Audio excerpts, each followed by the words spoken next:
BuzzFeed tells a story about two men who kicked in the door of a house demanding money. Give me your money. They realized they were in the wrong house. Oh, man!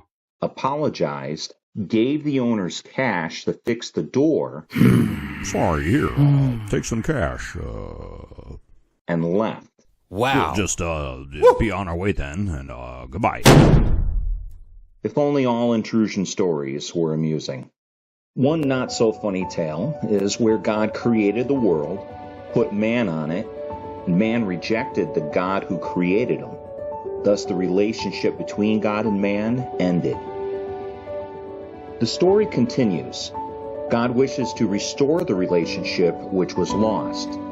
His plan to do this was to send his own son to earth, become man, live a perfect, sinless life, die, rise again, and ascend back to heaven. Yeah, that's quite a mouthful. Every December, the world is reminded how God sent his son here. A young virgin miraculously conceives a child. Matthew 1:18 put it this way. Now the birth of Jesus Christ took place in this way. When his mother Mary had been betrothed to Joseph, before they came together, she was found to be with child from the Holy Spirit. And this is where man might consider God becoming the intruder. Not only did the world not ask for this, neither did this young woman. It begins to get daytime talk show-like when her fiancé learns of this pregnancy. His name is Joseph, and he certainly did not appreciate this unwelcome intrusion. Like any reasonable man, he does not believe this woman when she says, "But babe, I didn't cheat on you. God did this." He's crushed, he feels betrayed, and his intelligence insulted if she expects him to buy this story.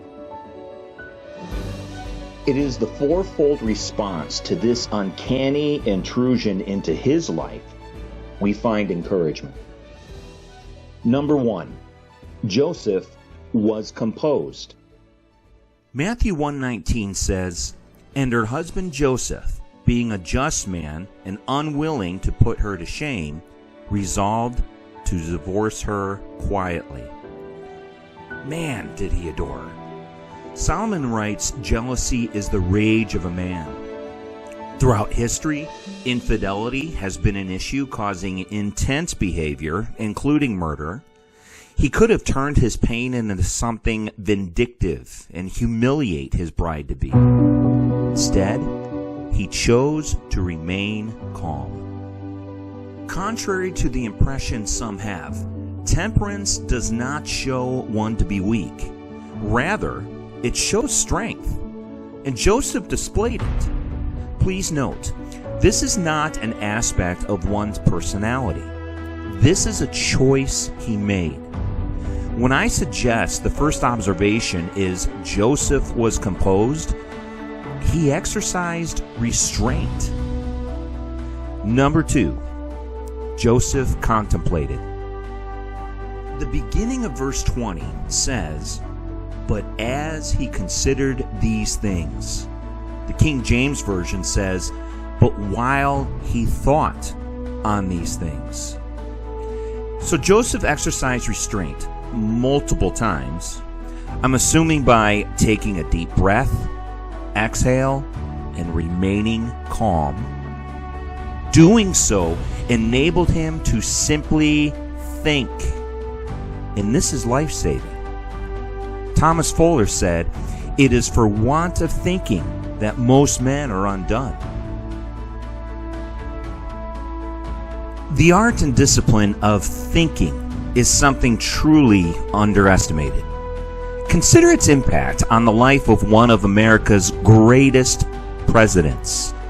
Biographer William H. Herndon wrote, "The truth about Mr. Lincoln is that he read less and thought more than any man in his sphere in America.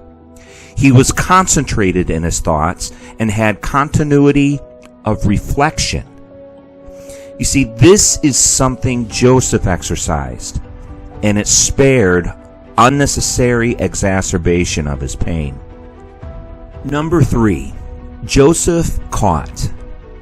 This means Joseph received an explanation and instruction from God.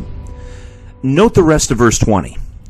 But as he considered these things, behold, an angel of the Lord appeared to him in a dream, saying, Joseph, son of David, do not fear to take Mary as your wife, for that which is conceived in her is from the Holy Spirit.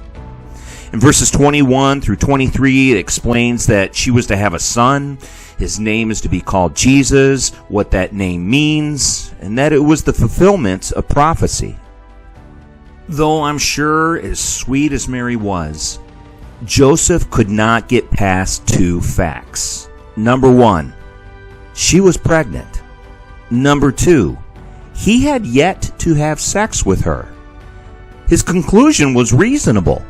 Someone else had sex with his fiancé. And it literally took an immortal being to convince him of the truth. As unprecedented, as uncanny, and out of the world this is, Joseph was told the truth. Let me offer a kind reminder. This video is not promising revelations will come explaining away all the intrusions and inconveniences in our lives. However, it is possible that through restraint and careful contemplation, wisdom may be found. And this is more valuable than gold. Number 4, Joseph complied. This means Joseph obeyed God. Verses 24 and 25 show Joseph doing 3 things after hearing from an angel. First, he took Mary as his wife. Second, he refrained from physical intimacy until after she delivered their first child. Third, he named the child Jesus. Joseph had free will and did not have to do this. Angels appeared to no one else with an explanation. God simply allowed this couple to go the rest of their days with the stigma of being sexually active before their wedding. Now, perhaps this is no big deal in current societies, but it certainly was in their day. It significantly impacted how people viewed them.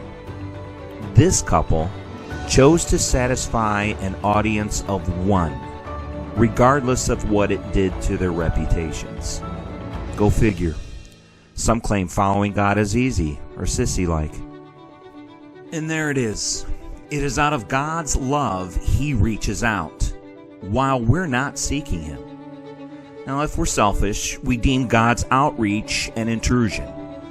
But if it is Him reaching out, and we choose to be calm and simply contemplate, we will receive instruction. And from there, we have the free will to ignore Him or venture into an amazing journey.